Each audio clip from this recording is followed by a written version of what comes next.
Hey there, my friend, and welcome. Today, you're not just going to hear a story.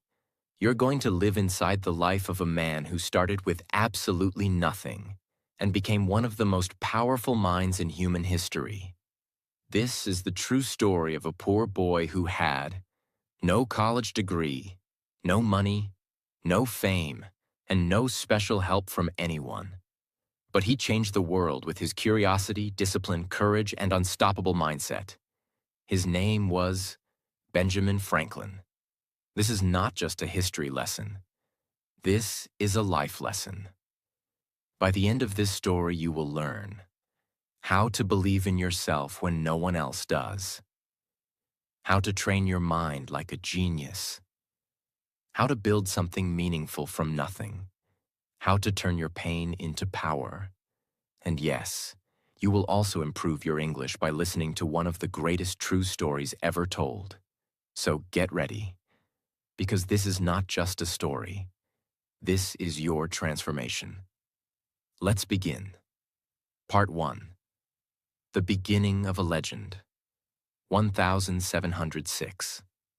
Benjamin Franklin was born on January 17th, 1706 in Boston, Massachusetts. A time when America wasn't even a country yet. It was just a collection of British colonies. He was the 15th child in a family of 17 children. Yes, 17. His father, Josiah Franklin, was a soap and candle maker. His mother, Abiah Folger, was Josiah's second wife. The family was poor. They lived in a small, crowded house. There was no electricity, no schools like today, and no comforts. Every child had to work. Benjamin grew up surrounded by noise, work, and struggle. He had no toys, no luxuries, just books, chores, and curiosity. Benjamin's father wanted him to become a priest, so he sent him to school. But after just 2 years, the family couldn't afford to pay for school anymore. Benjamin was pulled out of school at age 10. Most people would give up, but not Ben. Even without school, he started teaching himself. He would read anything he could find, old books, newspapers, pamphlets. He especially loved books about science, philosophy, self-improvement, and how the world works. He used to borrow books and read them late into the night with a candle. He wasn't rich in money, but he was rich in hunger to learn. At age 10, Benjamin started working in his father's candle shop. He hated it. He didn't want to spend his life melting wax and dipping wicks. He wanted something more. His father noticed that Ben didn't enjoy the work, so he allowed him to try different trades. Eventually, at age 12, Benjamin became an apprentice to his older brother James, who owned a printing shop. This was a big turning point. In that small, dusty printing shop, Benjamin discovered his love for writing and words. He began reading and learning faster than anyone around him. He learned how to use a printing press, write articles, edit content, and express ideas powerfully. James started a newspaper called The New England Courant, one of the first independent newspapers in the colonies. Benjamin wanted to write for it, but James wouldn't allow him. He thought Ben was just a kid, so Benjamin did something brilliant. He created a fake name, Silence Doe Good, pretending to be a smart middle-aged woman. He secretly wrote 14 letters and slipped them under the print shop door. They were published in the newspaper, and readers loved them. Everyone wanted to know, who is this Silence Doe Good? When James found out it was Benjamin, he was furious. He felt jealous, angry, and embarrassed, and their relationship began to break. Eventually, at age 17, Benjamin ran away from Boston to escape his brother's control. Benjamin had no money, no job, no connections. He left everything behind and walked over 300 kilometers to Philadelphia, sleeping on boats, begging for food, and surviving any way he could. He arrived in Philadelphia tired, dirty, and alone. He had only a few coins in his pocket, but he also had a mind full of ideas, a hunger to learn, a heart full of courage. No one knew it yet. But that boy who walked into Philadelphia would become one of the greatest men in world history. As he entered the city, tired and lost, he stopped at a bakery. He had 3 pennies. He bought 3 big rolls of bread, even though he couldn't eat them all. He walked down the street with 1 roll in each hand and 1 under his arm, looking like a funny, awkward boy.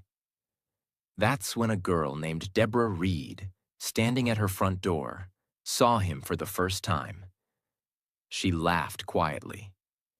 She didn't know that this hungry, strange-looking boy would one day become famous across the world, and one day, even her husband.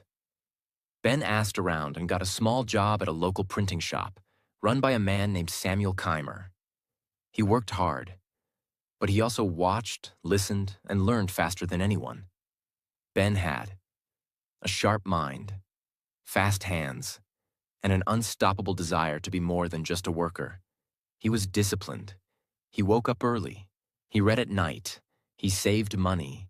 He practiced writing, logic, and public speaking in private. He didn't just want to earn money. He wanted to build his mind. Ben created his own reading schedule and read books on science, philosophy, politics, human behavior, business, ethics, religion. He didn't waste his evenings. While others played cards or drank in taverns, Benjamin would go home and read, write, and reflect. He believed, an investment in knowledge pays the best interest. At age 21, Ben started something revolutionary. He formed a group called the Junto, a club of young working-class men who loved to read, think, and talk about big ideas. They met every Friday evening to discuss books, problems in society, inventions, ways to help the community, business and self-improvement. He built a community of learning long before schools were accessible for all. The Junto helped inspire libraries, schools, hospitals, and social change in Philadelphia. Ben wasn't just growing himself. He was lifting others. After gaining experience and saving money, Benjamin left Keimer's shop and started his own printing press with the help of a loan from a friend. This was risky. He was still young and unknown, but he had vision and skill. Soon his printing business started to grow. He printed pamphlets, legal papers, books, government contracts, and his own writing. Ben didn't just want profit. He wanted to print useful, meaningful ideas. In 1729, Benjamin Franklin bought a struggling newspaper called the Pennsylvania Gazette. Under his leadership, it became one of the most popular newspapers in the American colonies. He used the newspaper not just for news, but to share science, educate people, fight corruption, inspire thinking, and even make people laugh with clever humor and satire. Ben had turned ink and paper into power. In 1732, Benjamin created a small yearly publication called Poor Richard's Almanac. He wrote under the pen name Richard Saunders. It included weather forecasts, jokes, puzzles, advice, famous quotes, morals and life lessons, money-saving tips, wisdom about life, success, and character. Some of his legendary sayings: early to bed and early to rise makes a man healthy, wealthy, and wise. Well done is better than well said. Lost time is never found again. A penny saved is a penny earned. The almanac became a massive hit, printed for 25 years, selling thousands of copies every year. It made Ben famous, rich, and respected. But more than that, it made the average person smarter. Benjamin eventually married Deborah Reed, the same girl who once laughed when she saw him walking with bread rolls years ago. Their marriage was not perfect, but it was real. They raised 2 sons and a daughter together. He now had a home, a business, and a growing legacy. But Benjamin Franklin was not finished.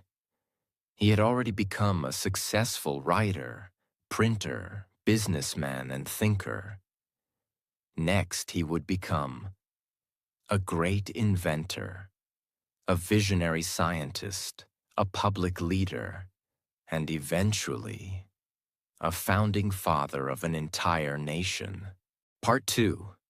The inventor, the scientist, the genius. Benjamin Franklin was now a well-known writer, printer, and thinker in Philadelphia. But he was never satisfied. He didn't just want to make money. He wanted to understand how the world works. Most people in their 30s or 40s settle down. Not Franklin. This was the beginning of his scientific mind, and it would take him far beyond printing. He asked himself simple but powerful questions. What is electricity? Why does lightning strike? Can we store power? How does the human body work? Can we make life easier with inventions? And then, he started experimenting. In the 1740s, Franklin became fascinated by electricity. At that time, it was a mysterious force. People saw sparks or shocks, but no one truly understood it. There were no wires in homes, no light bulbs, no power stations. Electricity was something people feared or laughed about. A trick, not a tool. But Franklin believed it was something real, something natural, and maybe even something useful. He began performing experiments with glass rods, metal keys, Leyden jars, early batteries, silk cloth, wires and bells, static charges from rubbing materials. He wanted to learn what electricity truly is, not by guessing, but by doing. He was not a trained scientist. He didn't have a lab. He had no formal education, but he had curiosity, focus, and courage. Franklin didn't just do experiments. He helped shape the language of science. He created new words we still use today, such as battery, conductor, charge, positive and negative, for electrical currents. Electrician, he gave it its modern meaning. He was not just discovering, he was defining the invisible world of energy. In 1752, Franklin had a bold, risky idea. He believed that lightning was the same as electricity, but no one had proven it. People thought it was dangerous magic from the sky. Churches feared it. Scientists were unsure. So Franklin designed a now famous experiment. He flew a kite during a thunderstorm. But this was no ordinary kite. He attached a metal key to the string. The string ran through a silk ribbon for insulation. He held the string inside a safe, dry area, not out in the storm, as many people wrongly believe. As lightning passed through the clouds above, the key sparked, proving that lightning was pure electricity. This moment changed science forever. He could have been killed, but his careful setup saved him. And now, the world knew. Electricity is real, it's natural, and we can understand it. This made Franklin an international scientific celebrity, even before America was born. After proving that lightning was electricity, Franklin invented something that would save millions of lives. The lightning rod. Before this, buildings, especially tall ones like churches and barns, were constantly struck by lightning and caught fire. Franklin's invention gave lightning a safe path to the ground. It was a simple metal rod placed at the top of a building, connected by wire to the earth. This invention reduced death and destruction, made buildings safer, and showed that science can protect human life. Many religious leaders opposed it at first. They thought lightning was a punishment from God. But soon people realized Franklin's rod was saving lives, not challenging faith. Franklin never stopped inventing. He didn't create things to get rich. In fact, he never patented a single invention. He believed inventions should be shared freely to help humanity. Here are some of his most famous inventions. 1. Bifocal glasses. Franklin had trouble seeing both near and far. So he created bifocals, glasses with two lenses in one, so you can read and see distance without switching. Millions still use this today. 2. The Franklin stove. Homes used fireplaces for heat, but they wasted energy and caused smoke. Franklin invented a metal stove that used less wood, produced more heat, and kept homes warm safely. It was especially helpful for poor families. 3. Swim fins, flippers. As a child, Franklin loved swimming. He invented early hand paddles to help people move faster in water, an early version of swim fins. The long arm. He created a simple tool to grab books from high shelves. It was a wooden pole with a claw, useful, creative, and still used in new forms today. 5. Glass harmonica. Franklin loved music. He created a unique instrument using glass bowls that made beautiful sounds when played with wet fingers. Even Mozart and Beethoven composed music for it. Franklin's experiments weren't just local. He began writing letters to scientists in France, England, and Germany, sharing his results. He was elected into the Royal Society of London and many other academies, despite having no college degree. He received medals, awards, and letters of admiration from kings, philosophers, and scientists. People now called him the Newton of the New World. And yet, Franklin stayed humble. He said, "I never knew a man who was good at making excuses who was good at anything else." He continued to write and publish essays on human nature, science, morality, public improvement, philosophy. His ideas inspired readers to think for themselves, ask better questions, and become better citizens. He believed, reading makes you wise, writing makes you powerful, curiosity makes you grow, discipline builds character. At this stage in life, Franklin had become a successful businessman, a respected scientist, a public servant, a loved family man, a friend to thinkers and leaders around the globe. And yet, his biggest role was still waiting. He would not just invent machines or words. He would help invent a new nation. By the late 1750s and early 1760s, Benjamin Franklin was no longer just a man of science. He had become one of the most respected minds in the entire British Empire. He had built a successful business, discovered the truth about electricity, created inventions that helped millions, written books and essays that shaped thought, connected with global leaders, kings, scientists, and thinkers. But he was about to face a new chapter, a chapter where his mind and his courage would be tested like never before. Because across the Atlantic Ocean, in the British colonies of America, a fire was starting, and Franklin would become one of the few men brave enough to face it. Let's understand the world Franklin was living in. 13 British colonies existed in America. All were ruled by King George III of Great Britain.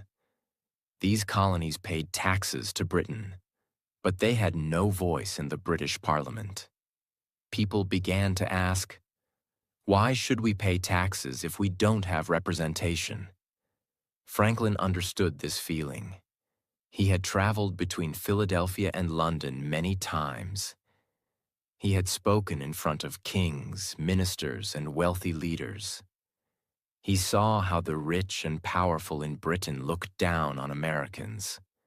They called them rebels or uncivilized. Franklin, proud of his roots, began to feel divided inside. Am I a loyal subject of the king, or a voice for American liberty? In 1765, the British government passed the Stamp Act. This law forced American colonists to pay taxes on newspapers, legal documents, magazines, even playing cards. People were furious. This was not just about money. It was about freedom. They believed the British were treating them like slaves, not citizens. Franklin, who was in London at the time, was asked to defend the American people. And he did. In 1766, Franklin appeared before the British House of Commons, a powerful group of lawmakers. He stood alone in a huge hall surrounded by noblemen, officers, and critics. And he calmly explained why Americans were angry. He told them, Americans are loyal, but they want to be treated fairly. They believe in freedom, not forced control. They are willing to pay taxes, but only if they have representation. His speech was so powerful, so clear, so honest, that the Stamp Act was repealed, canceled, soon after. Franklin had won with words, not war. But the British still didn't respect the American colonies, and tension kept rising. Franklin loved peace. He tried everything he could to stop a war from happening. He sent letters, held meetings, spoke with ministers, warned both sides. But the British didn't listen, and Americans had had enough. In 1775, war began between Britain and the colonies. Guns were fired. People died. The American Revolution had begun, and Franklin knew it was time to stop being a messenger. It was time to become a revolutionary. In 1776, the colonies decided to break free from British rule. They chose a group of men to write a bold new document, the Declaration of Independence. Benjamin Franklin was one of them, alongside Thomas Jefferson, John Adams, and others. If the revolution failed, every man who signed it would be hanged as a traitor. But Franklin stood firm. He believed in freedom, human rights, and equality. He famously said, "We must all hang together, or we shall surely hang separately." On July 4th, 1776, the Declaration was adopted. America was born, at least on paper. But the war was still raging. Now came one of Franklin's greatest challenges. America was fighting the most powerful army in the world, Britain. They needed help. They needed money. They needed France. So Franklin, now 70 years old, crossed the dangerous Atlantic Ocean to travel to France alone on a secret mission. His goal: convince the French king to support America, get weapons, ships, and money, build an alliance that could change the war. But this wasn't easy. In France, Franklin became a celebrity. The French people loved him, his gray hair and simple clothes, his wisdom and wit, his ideas of freedom and equality. He was seen as a man of the people, not a royal puppet. He used charm, diplomacy, and intelligence to slowly gain the trust of the French court. It took years of effort, but finally, in 1778, France signed a treaty with America. This was a turning point in the war. Franklin's diplomacy helped bring French soldiers, warships, weapons, resources that America desperately needed. The war continued for years. But in 1783, the British finally accepted defeat. A peace treaty, called the Treaty of Paris, was signed, and Benjamin Franklin was one of the main negotiators who helped create that treaty. After years of writing, fighting, speaking, and sacrificing, Benjamin Franklin had helped make the impossible happen. America was free. He wasn't just an American hero. He was now a symbol of freedom, intelligence, and courage around the world. In France, they built statues of him. In England, people who once hated him now respected him. In America, he was loved more than ever. He had become a voice for peace, a fighter for liberty, a builder of nations. And yet, his journey was not over. He still had more to give. Part 3. The Final Battles of a Legend. In 1785, after spending nearly a decade in France, Benjamin Franklin, now 79 years old, returned to Philadelphia. He had left as a rebel. He returned as a hero. People lined the streets to welcome him. There were cheers, parades, and celebrations. For many Americans, Franklin was the most respected man alive. But the country he returned to was still new, fragile, and full of problems. There was no strong government. The 13 colonies were now 13 separate states, with different currencies, laws, and interests. There was no national bank, no real unity, and chaos was starting to spread. Benjamin Franklin knew that winning freedom was only the first step. Now came the harder task: building a nation that could survive. In 1787, leaders from across the states gathered in Philadelphia to fix the broken system. This meeting would become one of the most important events in world history: the Constitutional Convention. Its purpose was to create a document that would unite the states, protect freedom, establish laws, and guide future generations. And Benjamin Franklin, now 81 years old, tired and suffering from severe pain and illness, was there every day. He couldn't stand for long. He couldn't walk without help. He was often in agony. But he showed up. He sat quietly, listened carefully, and when he spoke, the room listened. He didn't fight or argue. He used wisdom and calmness to bring unity among men who often disagreed. And when it was time to sign the Constitution, Franklin, the oldest delegate, said something powerful. "I consent to this Constitution because I expect no better, and I am not sure it is not the best." He reminded everyone that no system is perfect, but unity is more important than pride.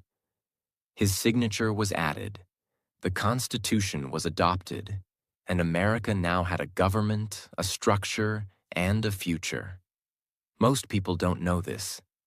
In his later years, Benjamin Franklin became a powerful voice against slavery. At a time when it was common, even among other founding fathers, to own slaves, Franklin spoke openly and bravely about its evil. He had once accepted slavery like many others. But in his old age, he changed. He saw the truth.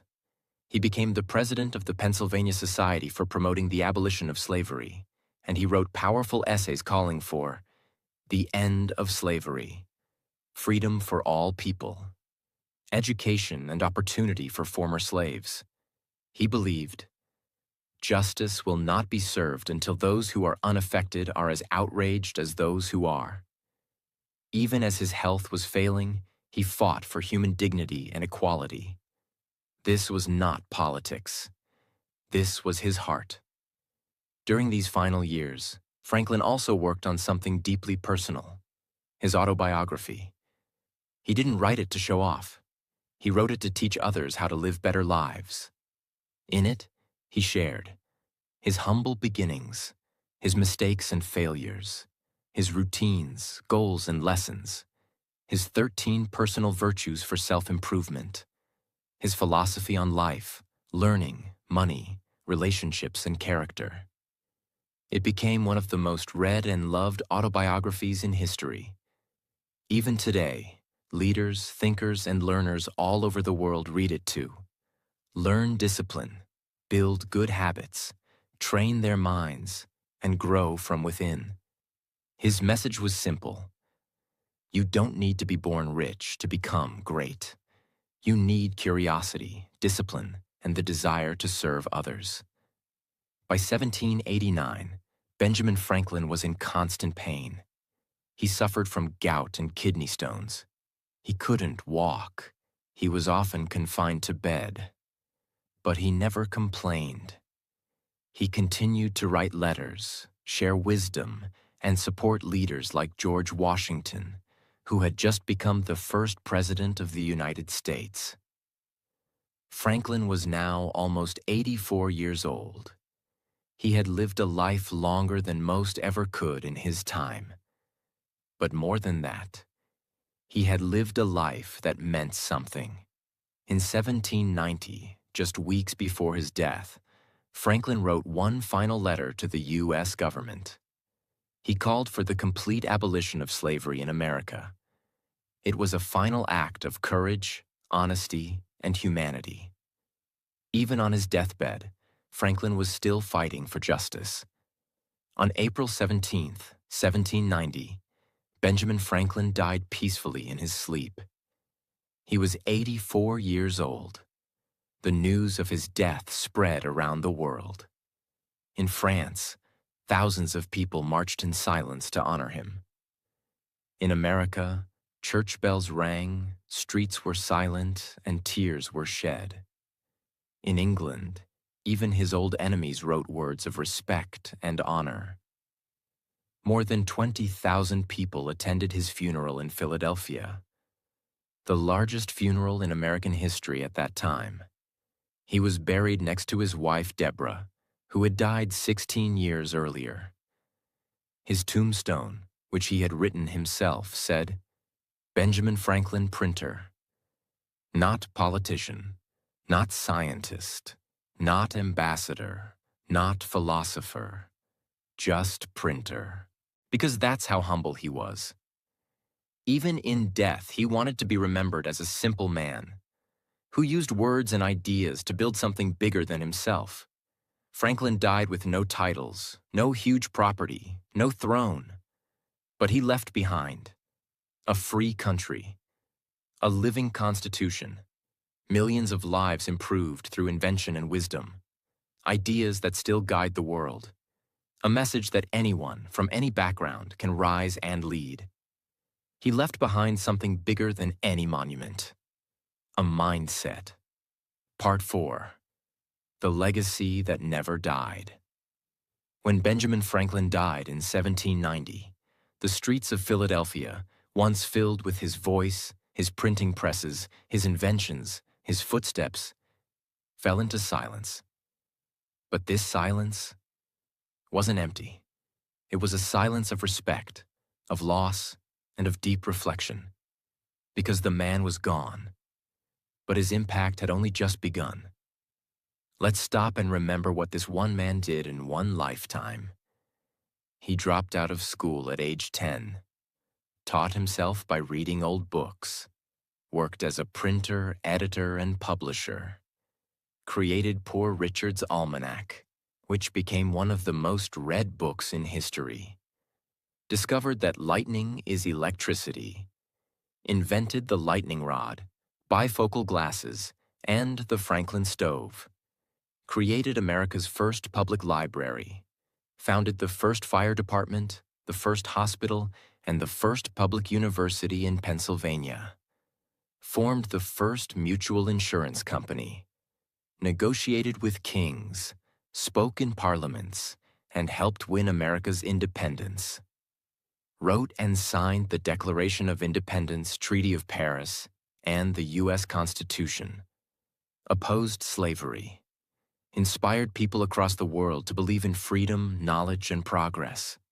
And he did all of this with no technology, no formal education, no privilege, no shortcuts, no excuses. How? Because Benjamin Franklin never waited for permission. He never complained about what he didn't have. He used what he had and became more than anyone imagined. Franklin's autobiography, written quietly during his final years, became a global treasure. Why? Because it wasn't just about what he did.